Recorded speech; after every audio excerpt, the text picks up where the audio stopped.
Good evening. I'm Brian Reagan. This is Tyler Kelly.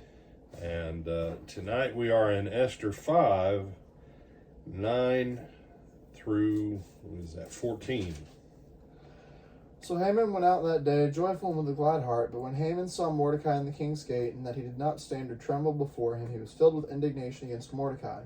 Nevertheless, Haman restrained himself and went home, and he sent and called for his friends and his wife Zeresh. Then Haman told them of his great riches, the multitude of his children, everything in which the king had promoted him, and how he had advanced him above the officials and servants of the king. Moreover, Haman said, besides, Queen Esther invited no one but me to come in with the king to the banquet that she prepared, and tomorrow I am again invited by her, along with the king. Yet all of this avails me nothing, so long as I see Mordecai the Jew sitting at the king's gate. Then his wife Zeresh and all his friends said to him, let a gallows be made 50 cubits high, and in the morning suggest to the king that Mordecai be hanged on it, then go merrily with the king to the banquet. And the thing pleased Haman, so he had the gallows made. All right. And, so what's been going on here, if you remember, Esther had said she would go in, and if she died, she died. Well, chapter 5, verses 1 through 8 record that she went in. The king extended her the royal scepter, said, what can I do for you, my wife? She says, I just want you to come to dinner, and I'm going to invite Haman. And, and so, very cunning lady. Some people use cunning in a bad way. She's a very smart lady, But the principle here with Haman, and what was Haman's downfall ultimately? Some people would go, he got struck down because he tried to hurt the Jews. No. That's not Haman's personal downfall. What do you think is Haman's personal downfall as we read it from this one, Tyler? Pride. Okay, I gotta vote for pride. And I would say that's a part of it. When I read this, I look at Haman, that his number one character flaw is dissatisfaction. Dissatisfaction coupled with a lack of gratitude or a lack of appreciation. You say, isn't that the same? No.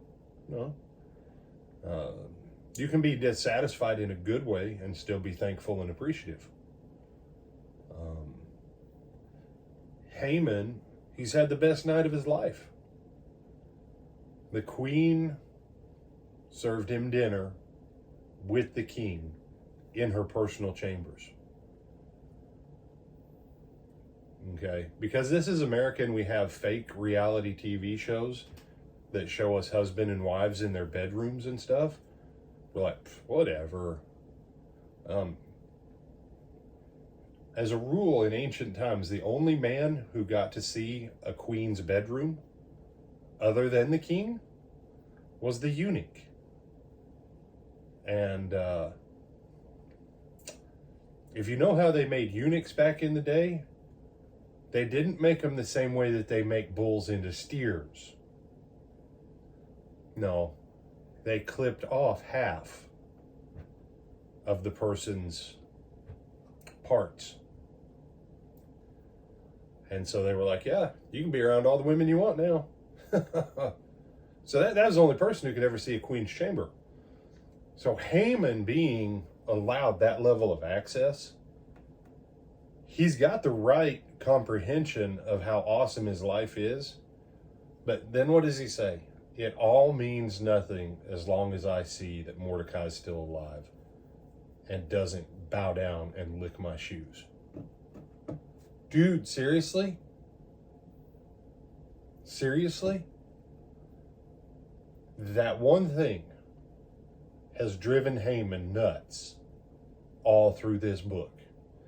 He's mad at Mordecai over nothing.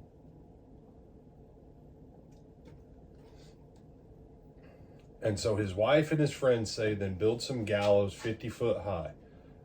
First of all, man, that's some impressive gallows. 5 stories. So how much power did Haman actually have? I don't know about you, Tyler.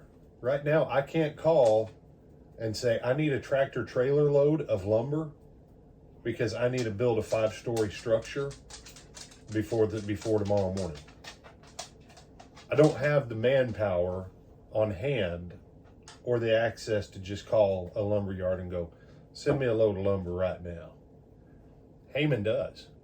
And you go, no, really, think about it. That is a big deal to just be able to, call up and go, yep, I need a truckload of lumber and I need the laborers because I want to build a gallows 50 foot high. That's a lot of lumber. And he had access to it and he had the manpower that he got it done.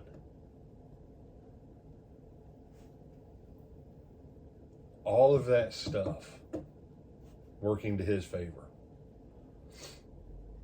And you say, but this was being laid as a trap for him. But it wouldn't have been a trap if he'd have just chilled out.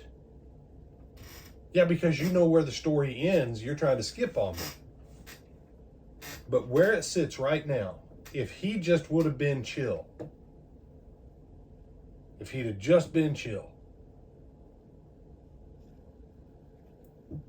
if he wouldn't have built a 50-foot gallows, every problem Haman is fixing to have never would have been a problem. And so when we look at bad guys, what's one of the downfalls of bad guys? They're never, and this is what Paul means when he talks to Timothy. He says, having food and raiment, let us therewith learn to be content. Haman had never learned to be content with anything in his life. And I'm not talking about the contentment that's called laziness. I'm talking about the contentment that you can't derive any real pleasure from anything in your life because you have one other thing that makes you miserable, and so you get pleasure from nothing. The road to failure is on the road of Haman. So, other thoughts, my brother? No, sir. So, without music, my listening and viewing audience, what would life be, Tyler? Flat. Life would be flat. Now, for those who are music people, you were just amused.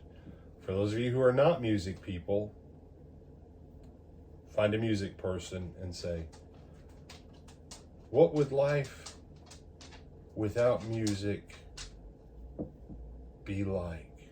And then let them go, it would be flat. It is funny.